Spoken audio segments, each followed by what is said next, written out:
हे कुठलं मॅथमॅटिक्स असेल एवढ्या परफेक्ट शेप. पण एक्स्ट्रा करून नाही ठेव. संध्याकाळी चालेल का तुम्हाला? सारण भरल्यावर 90 ग्रॅम्सचे होतात मग. पण बासमतीच्या तांदळाने थोडे कडक होतात, इंद्रायणीमुळे सॉफ्ट राहतात. आज फुल आहे, एक दिवस आधी सांगायला लागतं. कल के लिए स्लॉट नाहीये, थर्सडे जास्त झालं तर फाटतात. पण हो मी आता गूळ टाकणार आहे ना, म्हणून थोडंसं पाणी टाकतो. बाहेर शिजलेल्या मोदकांना बघून वाटणार नाहीये की हे हाताने बनतो. साईज पण जो आहे ना टप्पोरा, आंबेमोहर 2 मिनिटं असंच ठेवायचं. खरोखर आतापर्यंत खाल्लेला बेस्ट मोदक. मेहनती विश्लेषाताई एकट्या खऱ्या अर्थाने घरगुती पुरणपोळ्या, कोथिंबीर, आळूवड्या, पातोळ्या आणि इतर सीझनल पदार्थ बनवत असतात आणि लिमिटेड ऑर्डर्स घेतात. पारंपरिक पद्धतीने आणि प्रेमाने बनवलेले पदार्थ कुठे मिळणार? गणराज किचन कॉर्नर मध्ये.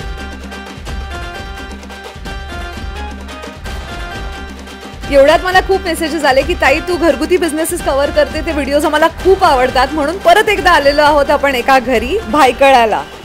भगवा महाल CHS इथे आलेलो आहोत. आणि लँडमार्क असू शकतो बँक ऑफ इंडिया, जेकब चौक. आज ज्या ताईंना आपण भेटणार आहोत त्या लहानपणापासून मोदक बनवतात, आहेत कोकणातल्या आणि नाव आहे विश्लेषा तावडे. हॅलो विश्लेषा ताई, शॉवर कॅप म्हणजे तयारी जोरदार सुरू आहे. चला तर स्वागत आहे सगळ्यांचा. कुठे? गणराज किचन कॉर्नर मध्ये. आता आहेत आपल्या बरोबर अजून एक नारी शक्ती, नारी युक्ती बरोबर एक नवीन सेंटिमेंट मला आता जोडला गेलेला आहे, ते म्हणजे न्यू मॉम. नवीन मी आई झालेली आहे. आता माझी मुलगी होईल 8 महिन्याची, यांची मुलगी पण छोटीशी आहे. फायनली मदरहुड मधनं परत स्वतःच काहीतरी करायचं असं, आणि आता भरारी घ्यायची आहे. त्यासाठी आपल्या सगळ्यांचा सपोर्ट पण यांना पाहिजे. बट मी एवढं सांगेन, यांचे जितके कस्टमर्स आहेत ते रिपीट आहेत. हो सगळे नवीन येत आहेत. पण आणि मी तुम्हाला पण सांगते की एकदा टेस्ट करून बघा. आपल्याकडे सगळे ऑथेंटिक प्युअर क्वालिटीवाले आणि हायजीन मेंटेन करून केलेले प्रोडक्ट्स असतात. आणि मोठे साईजचे प्रोडक्ट्स साईज असतात सगळे.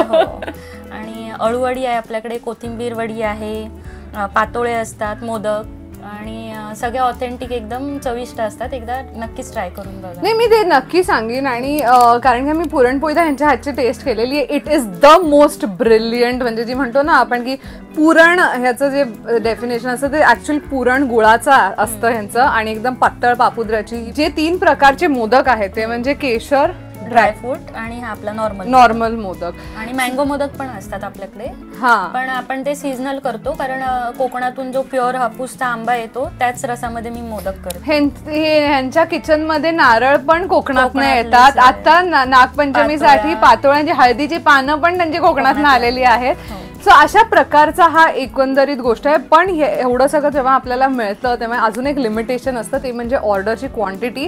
तर तुम्ही ऍडव्हान्स मध्ये दिलं तर तुम्हाला ते मिळून जाईल. कारण काय, ह्या जास्ती लोकांना बाहेरच्या इन्व्हॉल्व्ह करून ह्या सगळ्या ऑर्डर्स घेत नाहीयेत. त्याच्यामुळे सरळ आता त्या म्हणतात, नाही सरळ असतं की नाही सॉरी नाही मिळू शकत, मला वाईट वाटतंय पण आता मी ऑर्डर नाही घेऊ शकत. तर तुम्ही आता या शूट मध्ये ऐकतच बसाल, ते त्यांचे कॉल्स येतात. मोदक आणि पोळी म्हणजे आउट ऑफ इंडिया पण जातात, ते मला सांगायचं होतं. आउट ऑफ इंडिया काय, सलमान खान यांच्या बिल्डिंग मध्ये पण पोहोचलेले आहेत. पण द्यायचे जर व्हिडिओ त्यांच्या शेजारी राहणाऱ्यांचे काय पारसी आंटी आहेत, तर त्यांच्या हातचे मोदक तिथे जातात. बँड्रा पर्यंत पोहोचले, ते मॉरिशसला गेलेले. आपण अजून गप्पा मारूया आत. परत एकदा मला प्रामाणिकपणे हेच सांगायचं आहे की खूप मेहनती असतात ह्या सगळ्या महिला ज्यांच्याबरोबर मी व्हिडिओ शूट करते. एवढ्यात मला खूप सारे मेसेजेस आलेले की तन्वी तू ते व्हिडिओज करायचे ना घरी जाऊन, हे ते आम्हाला सगळं बघायला मिळतं, आम्हाला सगळं कळतं की ती गोष्ट कशी बनते, मग आम्हाला पण ऑर्डर तिथनं करायला आवडतं. तर आता मी ते केलंय सुरू. त्यामुळे पहिलं लाईक करा आणि व्हिडिओ बघितल्यानंतर शेअर पण करा. आणि आता चला आज जाऊया. नागपंचमी आहे ना, म्हणून आज पातोळे. रोज पहाटे 3 वाजल्यापासून काम सुरू होतं. बॅच वाईज ऑर्डर्स असतात, त्याच्यामुळे एक दिवस ऍडव्हान्स मध्ये आपण ऑर्डर्स द्यायचे आहेत. मोदक आणि पुरणपोळ्या 35 रुपये ईच.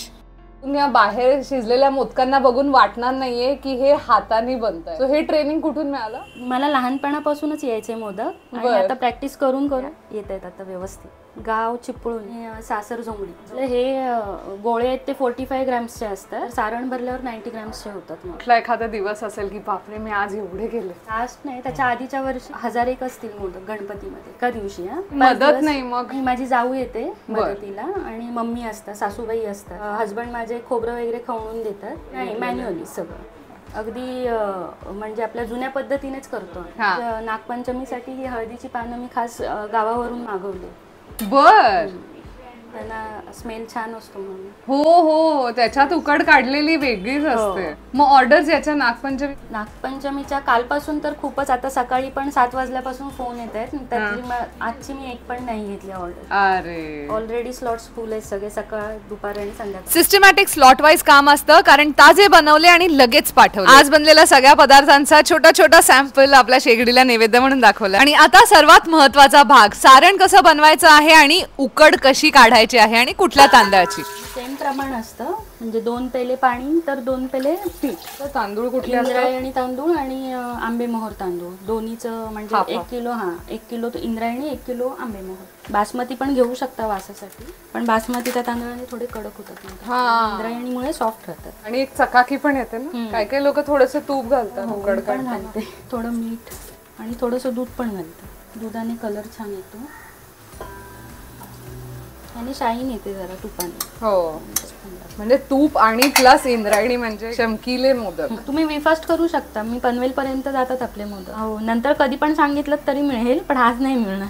फोनवर फोन तुम्हाला तसं नसेल ऑर्डर तर दिलेले म्हणजे मी बनवून देऊ शकते. म्हणजे फ्रेशच देतो ना आपण करून, असं रेडी काही ठेवत नाही. कस्टमर मला प्रिय आहे सगळ्यात, पण जमणारच नाही हो, मलाच नाही बोलायला कसं तरी वाटते. पण काय, आता उकळी आले तर आपण आता थोडंसं दूध घालू, एकदम किंचित. जास्त झालं तर फाटतात पण. हो, गॅस कमी करायचा हे करताना टाकताना. आता 1 किलो पूर्ण टाकले. 1-2 वाजेपर्यंत देऊ. गॅस सीम करून आता छान मिक्स करून घेतायत. 2 मिनिटं असंच ठेवायचं आणि मग मळून घ्यायचं. हे कुठलं मॅथमॅटिक्स असेल एवढ्या परफेक्ट शेप आणि सिमेट्रीचं. आज कुछ 1 डे बिफोर ऑर्डर लेते हैं. कल के लिए स्लॉट नहीं है, थर्सडे है. कालपासूनच बंद केलं ऑर्डर. सॉरी आहे, आज सण आहे म्हणूनच ऑर्डर जास्त आहेत. अहो, आपण एक्स्ट्रा करून नाही ठेवत, पण नाही म्हणायला कसं तरीच वाटतंय, पण काय माझा पण इलाज नाही. आता संध्याकाळी चालेल का तुम्हाला? ओके, सो आता थोडं पाणी शिंपडायचं, काही काय किती गरम असतात ते, छोट्या छोट्या गुठळ्या असतात त्याच मेन. बघितलं मोदक बघितला ते असं वाटतं की अरे इस स्टेज से भी गुजरना पडता उसको, असं वाटतं. इतके ते सुंदर दिसतात, पण उकड काढल्यावरती हे रियालिटी असते. खूप गरम असतं, पीठच मळायला करते. ओके, होतं आणि ते कसं व्हायला लागलंय. हे आता साधारण 1 किलोचं गेलं तर ह्याच्यात किती मोदक बसते? आपल्या साईजचे 35 एक होतात. हे काम एकदम चोख पार पाडलं की मग कुठेतरी रिलीफ वाटत असेल. हे मोदक बनवण्याचं काम काहीच वाटत नसेल याच्या पुढे.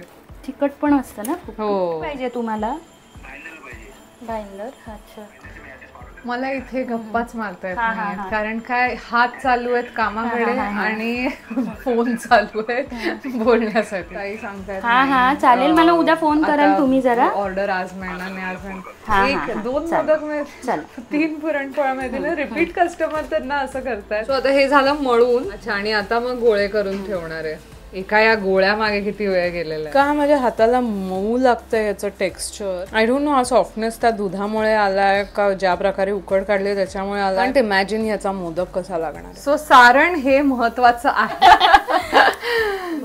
गुळाचं करतो आपण. थोडस तूप, 1 पेला हे घेतलं, खोबरं घेतलं, तर त्याच्या अर्धा गुळ. हा कुठला आहे? मिक्स आहे, पांढरा काळा कुठला आहे? काळाच गुळ आहे. गुळ टाकणार आहे ना, थोडस पाणी टाकते तर गुळ खाली लागतो म्हणून. अच्छा, अय्या, मी हे असं कधीच बघितलं नाही. करत जातो ना तेव्हा आयडिया येतात, मग टेस्ट पण छान असते. नाही, त्याची पारी पण कधी कधी कडक होते माहितीये ना, साखर असली की. गोळ्याने जरासं त्यातल्या त्यात नरम राहतो. तर मी अर्धा पेला गुळ घेतलेलं आणि 1 पेला. सो हे आपल्याला प्रपोर्शन दाखवतायत, म्हणजे अर्थात तुम्हाला माहितीये की ह्या कढईमध्ये असे बनतात आणि 100 नारळ जे आहेत ते सकाळी खोतात. बट आता हे आपल्या अंडरस्टँडिंग साठी कोरडं करायचं, सॉफ्ट झालं पाहिजे. लो फ्लेमवर. शिजलं नसेल ना तर असं व्हाईट दिसतं. एकदम हाफ साईज झालं पाहिजे नाही ना, नाही, भुरभुरीत राहिलं पाहिजे. ते उकड हा मोठा गेम आहे, नाही तर मोदक फाटला ना तर तो खावासा पण वाटत नाही आणि समहाव त्याची चव जरा पिचकट लागते. वेलची पावडर. आता असंच सारण आपण जेव्हा ड्रायफ्रूट मोदक मागवतो तेव्हा पिस्ता आहे, हा बदाम आहे, काजू आहे, चारोळी पण असते. असा रिच असा शाही पाहिजे असेल तेव्हा हे सारण वापरलं जातं. आणि खसखस आहे का? हो हो. हा, पर मोदक 48 रुपीज. 48 रुपीज. केशर पण आहे का? आणि केशर आपण वरून पण लावतो. आणि पिस्ताचं गार्निश करतो वरती. वा. आपण पंकजा मुंडेकडे पण दिलेत मोदक, ते पण 500 असायचे सकाळ संध्याकाळ स्लॉट वाईज. मॉरिशस पर्यंत मोदक गेलेले आहेत असं मला आता कळालंय, पण ते आता स्वतः पुरणपोळ्या गेलेल्या आहेत. ऑर्डर द्यायच्या आधी सर्वात आधी काय करू शकता म्हणजे यांच्या इंस्टाग्रामच्या पेजला फॉलो करू शकता. वेगवेगळे सण येतात तेव्हा होळीला पुरणपोळी म्हणा किंवा आता पातोळ्या, नागपंचमीच्या अशा काही काही गोष्टी होत राहतात. संक्रांतीला तिळाचे लाडू. बघा बघा एक एक असे पिटारे से बाहेर निकल रहा है. एरवी कसं असतं की जरा ऑर्डर आपल्याला 500च्या वर वगैरे आला की मोठ्या टीमला हायर केल्या जातं, असं काही नाहीये इथे ना. क्वालिटी नारळाची किंवा फ्रेशनेस ओल्या नारळाचा किंवा नारळ पण आपले कोकणातलेच असतात, माझी आई पाठवून देते. हे प्रमाणपत्र असतं त्या लोकांचं ज्यांना खरंच चवीची जाणीव आहे की बाबा आपल्याला द्यायचंय तर मग चांगलंच द्यायचंय आणि एकदम ऑथेंटिकच द्यायचंय. अशा दुनियेत आपल्याला वाटतं की आपल्याला दूध पण प्युअर मिळालं तरी खूप आहे. अशा जमान्यात जेव्हा आपल्याला अशा गोष्टी मिळतात किंवा असं लक्ष दिलं जातं ना, तेव्हा त्याची चव वेगळीच लागते. त्याचे डिमांड कसं नॉर्मल आणि केसरवाले जास्त असतात, ड्रायफ्रूट वाले जरा कमी असतात. म्हणजे कॉर्पोरेट वगैरे मध्ये ऑर्डर असेल तर ड्रायफ्रूट वाले घेतात. जम्बो साईज मोदक पण आपण आता गणपती चालेल. चला आता हातभार लावायला कोण आलाय? मला येतच नाहीये. बघितल्यानंतर असं वाटतं की कुठल्या मशीन मधनं काढले असतील तर ते मशीन हे आहे. व्यवस्थित आली तर मोदक आपला व्यवस्थित येत. हेल्पिंग हँड बघतेय मी, तर आता व्हिडिओ बघून कोण आलं इंटरेस्टेड असेल तर, कारण ऑर्डर्स खूपच असतात, 2-2, 3-3 हजार पण असतात, पण आता मी एकटी करून किती करणार. बरोबर. म्हणून मग आता ठेवायचंय कोणतरी, ते पण करणार व्यवस्थित येणार पण. आणि 2-3 आपलं नाव खराब पण ऑर्डर असेल त्या दिवशी नेमकं येत नाही कोण, असं होतं. अरे रे रे रे आता होती, आज पण होती ऍक्च्युली, बोलवलेलं मी, पण आज पण ती आली नाही. कालपासून कॉल करत होती, आलीच नाही ती. हा विषय ना फार कॉन्ट्रोवर्शियल आहे. तुम्ही मराठी आहात, मी मराठी आहे, पण मराठी माणसं जेव्हा म्हणजे अशी काय म्हणतो आपण विश्वासू नाहीयेत कामाच्या बाबतीत, की आपल्याला एक सांगितलंय की काम आपण हे की दुसऱ्याचं काम सफर होणारे ही त्यांना जाणीवच नसते. आणि म्हणून मला खूप वेळा युट्यूब वरती असं विचारतात की त्यांनी हे आपले का माणसं का नाही ठेवली आहेत किचन मध्ये वगैरे. अरे ते सुट्ट्यांना जातात, न फोन करता येत पण नाही. किती वेळा सांगितलं की म्हणजे ऑर्डर असेल तेव्हा आदल्या दिवशी नाही सांगत जा, म्हणजे मग तसं ऑर्डर कमी घ्यायला, पण ते नाही फसवतातच की हात कमी पडतात त्याच्यामुळे लिमिटेड ऑर्डर्स घेतात. तुमच्यापैकी कोणालाही कोण माहिती असेल जे इथे जॉब करू शकतं, नक्की कॉन्टॅक्ट करा. त्याकडे बघून असं वाटतं की त्या कोणाच्या ऑर्डर घेतलं कॅन्सल पण करणार नाही, दिवसाचं रात्राचे दिवस करून त्या ऑर्डर्स कम्प्लीट करतील. बाहेर ठेवायला वगैरे असं वाटतंय की कधी मी खाणार आहे. सो पुरणपोळीचं हे कुठून आली कला? ऍक्च्युली छान करते जेवण वगैरे. बर.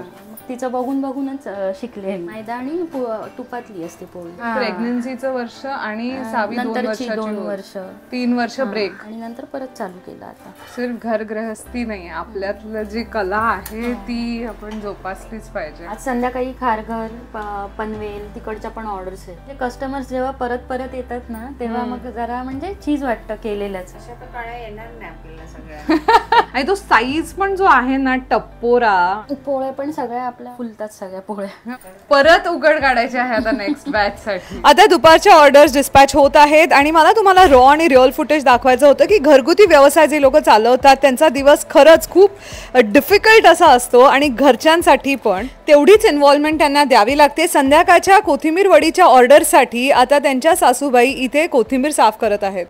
की हा पॉज हा शब्द नाहीये म्हणून मी म्हणलं की मी पण जराशी मदत करावी. परफेक्ट आला एकदम. फ्युचर प्लॅन मला माझं आउटलेट काढायचंय. आता फ्युचर मध्ये खूप मोठं दुकान काढून अशी 50 लोकांची टीम ठेवणार. सगळ्यांचा हात लागून करणं आणि आपण स्वतः करणं त्याच्यामध्ये खूप फरक असतो, टेस्ट मध्ये पण आणि क्वालिटी मध्ये. लोक आपलं म्हणून म्हणजे एवढं काय हे करत नाही, जेवढं आपण जीव लावतो ओततो त्याच्यामध्ये. लोक फक्त जॉब म्हणून करणार. वेळ झालेली आहे आता टेस्ट करायची. ह्याच्या ज्या पाकळ्या आहेत ह्या कन्सिस्टंट आहेत सगळ्या मोदकांमध्ये. काय लेवल असेल या सॉफ्टनेसची आणि या चवीची हे बघा, हा असा एकदम नरम असा मोदक. एक पण बाय द वे ह्यांचा मोदक फुटत नाही आहे, ते मी बघितलं. आणि आय थिंक ती सगळी गंमत आहे. ज्या प्रकारे जी उकड काढली, ही जी पारी आहे सॉफ्ट आहे एकदम. एवढा छान असा सुगंध आला. केशर आणि ड्रायफ्रूट वाला तर इज तूप. आणि ह्यूज साईज आहे, म्हणजे ना 35 रुपयाला एक मोदक आहे. आणि एरवी जेव्हा तुम्हाला नॉर्मल असे थाळीमध्ये वगैरे मोदक मिळतात ना, तर ते 2 मिळून हा एक बनतो. चमच्याने पण खाऊ शकता, एवढा नरम आहे. वाफ गेलेली आहे, सो तो ओरिजिनली असा नरम आहे. इतका पारंपरिक आहे, याच्यामध्ये जरा कुठली गोष्ट एक्स्ट्रा वाटत नाहीये. म्हणजे मीठ असू दे, गोडवा असू दे, किंवा आपला ओला नारळ असू दे. पारी एकदम सॉफ्ट आहे, पण छान अशी ती उकडलेली आहे. कुठेही अशी वरती टाळूला लागत नाहीये. ब्रिलियंट. आय थिंक आतापर्यंत मी आयुष्यात खाल्लेल्या मोदकांपैकी I will rate this as the top 3. एक दिवस जुना पण खाल्लेला आहे, that was also as brilliant. म्हणजे हा 48 तास असाच लागणार आहे. एक गोष्ट कुठे दाताला चिटकत नाहीये. साईज म्हणजे पोट भरून जाईल अशासारखे कॉल्स येतात. It's very valid because it's one of the most beautiful modaks I ever had. पोट फुटूस पर्यंत खावा असा वाटतो असा मोदक आहे हा. माय गॉड, एवढा मोठा बनवून पण एक पण, मी आता सगळे बॅचेस बघितले, एक पण फुटला नव्हता. वाव, तृप्त झालाय मन. मला असं कुठेतरी वाटतंय माहितीये का, की ती पारी अशी ना थोडीशी अशी सॉफ्ट असते टॉपला, तर ते तरी माझ्या दाताला चिटके नाही. I think it's just precision आहे हे, आणि एकदम परफेक्शन आहे हे ना. कुठली गोष्ट ओव्हरपावर जसं मी म्हणलं नाही झालं, जसं असायला पाहिजे मोदक. सो पुरणपोळी जी आहे ही पण गुळाची आहे. साखर जिथे इन्व्हॉल्व्ह होते ना, तिथे कुठेतरी पटकन गोष्ट वातड होऊन जाते. म्हणजे मोदक पण जेव्हा तुम्ही फ्रीजमधनं बाहेर कधी काढून ठेवलात आणि जर त्याला एक 12 तासाच्या वर झाला असेल वेळ, तर ना त्याच्यातनं असा पाक निघायला लागतो. ती गोष्ट फार कमी होते जेव्हा गुळाचा मोदक असा पापुद्रा एकदम पातळ आहे आणि छान भाजलेली आहे. जेव्हा तुम्ही टाकले तूप. पुरणपोळी पण एकदम पारंपरिक. माझ्या आईच्या साईडला जशा बनवतात ना, अहमदनगरच्या साईडला, तशा आहेत ह्या. एकदम अशा गोड नाही लागणार तुम्हाला. फुल तोंड असं पुरणमय होऊन जाईल. तुपाबरोबर ती चव पातळ आहे ना, आणि मैद्याची असल्यावरती ती पातळच असायला हवी. नंतर पोट एकदम असं गच्च वाटायला लागतं, आणि मेन म्हणजे पुरणाची चव कुठेतरी हरवून जाते. But this is so good. Ganraj kitchen corner I am sure की खूप मोठं नाव होणार आहे मुंबईमध्ये. आणि आता ज्या प्रमाणात रिपीटेड कस्टमर्स कॉल करतायत बिना एनी पब्लिसिटी, ह्याच्यावर मला खात्री आहे तुमच्या तोंडाला एकदा ह्या गोष्टींची चव लागली म्हणजे तुम्ही परत ऑर्डर द्याल. Thank you so much. Big thanks to you. तुम्ही आला तिकडे वेळ काढून आणि माझ्याबरोबर एवढ्या छान आणि मस्त गप्पा मारलात, त्याच्यासाठी थँक्यू सो मच. अरे एनी टाइम, माय प्लेजर. आणि माझं पिल्लू घरी वाट बघताय. तुमचं पिल्लू इथे झोपेतनं उठून आलेलं आहे, त्याच्यामुळे आता दोघींना आपण वेळ देऊया. पण नंबर दिलेला आहे, तर ऍडव्हान्स मध्ये ऑर्डर्स द्या. मी परत एकदा सांगतेय. आणि हे मोदक आणि ह्या पुरणपोळ्या तुम्ही मला परत येऊन या व्हिडिओवरती कॉमेंट कराल की त्यांनी thank you so much. It's brilliant quality. आणि गणपती नंतर स्विगी झोमॅटो. इंस्टाग्रामवर आपलं पेज आहे गणराज किचन कॉर्नर, तिकडे जाऊन फॉलो करा आणि व्हिडिओ शेअर करा. Subscribe and remember, I love you all. Like पण करा.